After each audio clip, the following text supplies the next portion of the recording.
Pemprov DKI memang tidak kehabisan akal untuk mengatasi kemacetan ibu kota. Berbagai upaya telah dilakukan, diantaranya membangun jalur 3-in-1 dan jalur bus Transjakarta. Terakhir, sistem genap ganjil yang diketahui layu sebelum berkembang kini akan diganti dengan sistem jalan berbayar atau Electronic Road Pricing (ERP). Sistem pembayaran ERP akan menggunakan satelit onboard unit dengan memotong uang pengemudi yang ada di bank. Pemilik mobil nantinya akan menerima tagihan dari sensor yang memantau onboard unit di dalam kendaraan. Sistem jalan berbayar di ibu kota ini rencananya akan menggantikan sistem 3-in-1, sebab sistem yang mewajibkan kendaraan berpenumpang minimal 3 orang itu dinilai tak lagi ampuh menekan kemacetan di ibu kota Jakarta.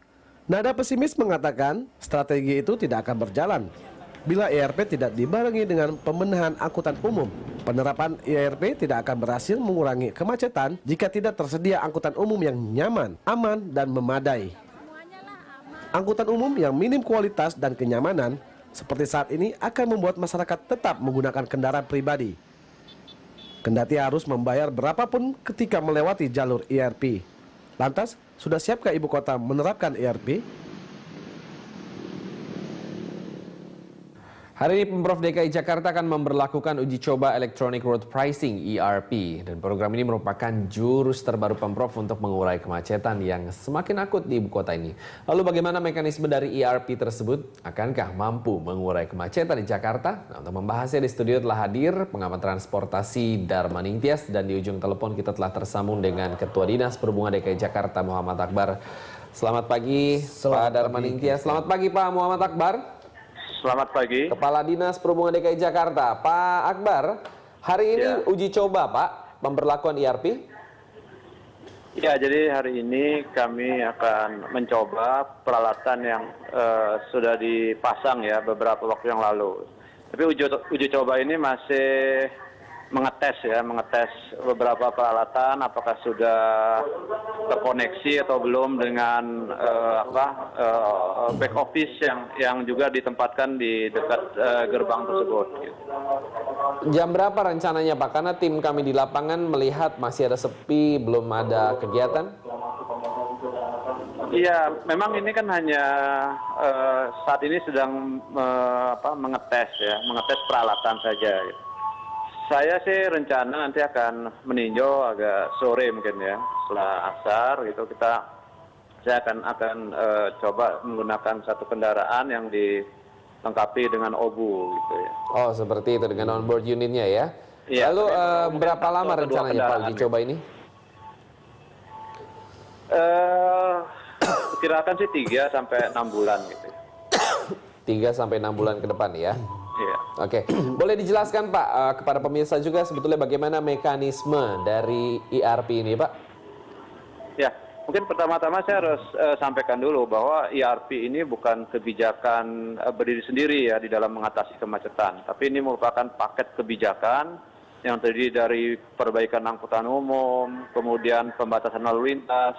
Nah, pembatasan lalu lintas ini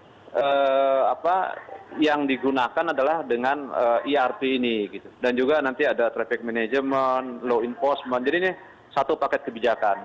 Nah, untuk ERP sendiri ya yang merupakan bagian dari pembatasan lalu lintas, itu mekanismenya adalah prinsipnya setiap kendaraan yang melintasi jalan-jalan yang diatur dengan ERP itu dikenakan atau diwajibkan membayar sejumlah uang. Tujuannya adalah supaya menggunakan kendaraan pribadi ini mahal gitu ya, itu tujuannya, sehingga orang mengurangi penggunaan kendaraan pribadi. Nah, mekanismenya adalah pembayaran tadi dilakukan secara elektronik ya, jadi kendaraan yang melintasi gerbang ERP itu tidak perlu berhenti gitu, dia hanya melintas saja, maka pembayaran kemudian dilakukan secara elektronik gitu. Nah, untuk itu maka setiap kendaraan nantinya harus dilengkapi dengan OBU ya, onboard unit. Jadi satu alat kecil yang di dalamnya ada chips gitu ya. Dan di dalam chip itulah kemudian data kendaraan, nilai uang gitu tersimpan gitu ya. Nah, selanjutnya kendaraan yang ada OBU-nya tersebut ketika melintasi gerbang ERP, maka gerbang ERP itu kemudian akan melakukan pemotongan ya atau debit lah ya, mengurangi pulsa ataupun nilai uang yang ada di dalam OBU tadi. Jadi kurang lebih seperti itu prinsipnya. Lalu itu maksudnya yang alat OBU, onboard unit itu terhubung dengan rekening kita di tabungan atau memang ada sejumlah uang nominal di dalam OBU itu bagaimana Pak? Ya ini memang masih opsional gitu ya.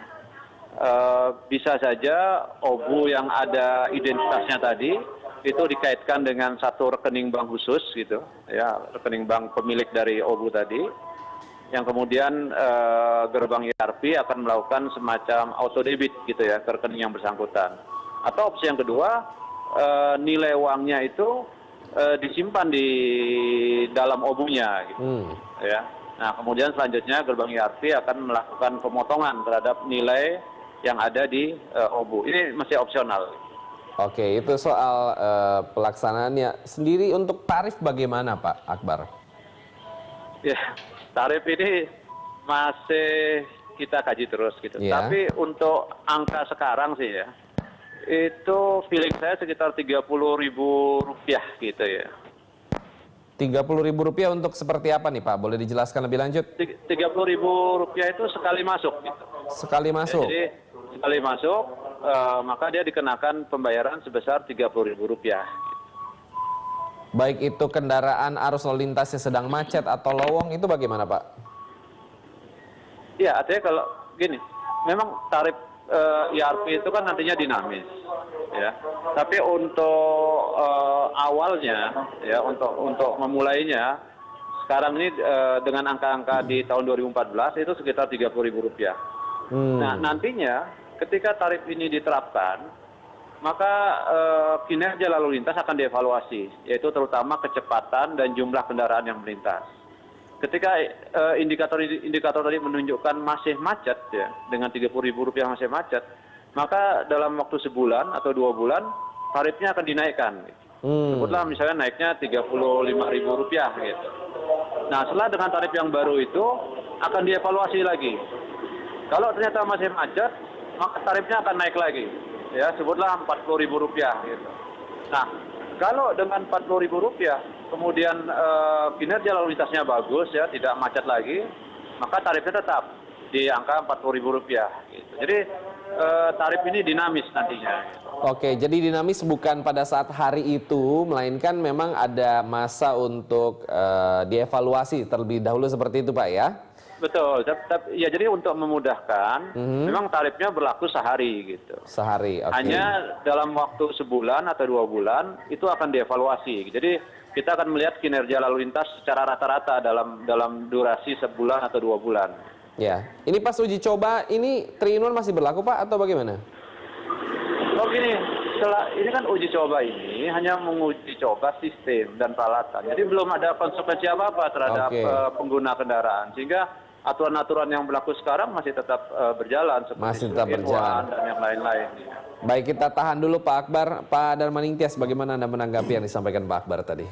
Ya, saya kira memang ini kebijakan lama yang terangkum di dalam pola transportasi makro. Karena itu saya di banyak tempat termasuk di studio ini 2 minggu lalu mengatakan lebih baik dicoba dulu. Daripada kita katakan kritisi tapi belum kita praktekkan. Jadi dicoba lalu kita lihat kinerja transportasinya bagaimana.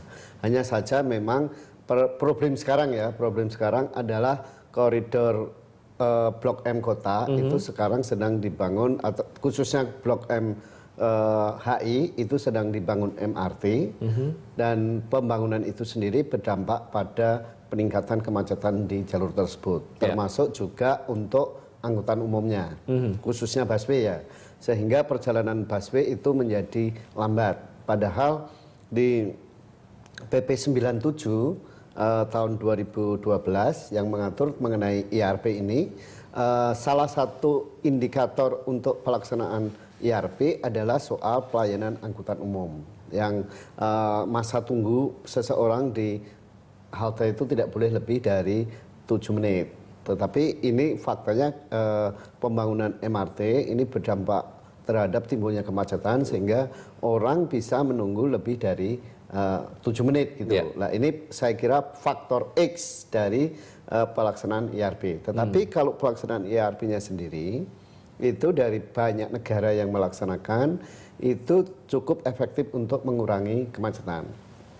Nah tarif tadi sebetulnya bisa berlaku sehari juga dalam pengertian kalau pagi itu macet tarifnya tinggi, siang sedikit tarifnya lalu lintasnya naik itu bisa turun. Tetapi ini tergantung kebijakan Pemprov sendiri. Katakanlah kalau tadi Pak Akbar mengatakan tarif akan diberlakukan mungkin Sekali masuk. dan mungkin dalam waktu 1 atau 3 bulan lalu nanti dievaluasi juga bisa. Tetapi mungkin nanti ke depan setelah sudah operasional itu bisa dievaluasi setiap saat. Artinya dinamisnya itu bukan per bulan atau per 3 bulan tetapi juga bisa per hari gitu. Jadi pada saat kendaraan macet tarifnya tinggi supaya orang tidak masuk di situ. Pada saat lalu lintas longgar tarifnya turun Dan orang boleh masuk. Kita Iya. tahan dulu untuk segmen berikutnya Pak Darmaning Tias dan Pak Akbar. Tetaplah bersama kami pemirsa dalam Dialog Jurnal Pagi.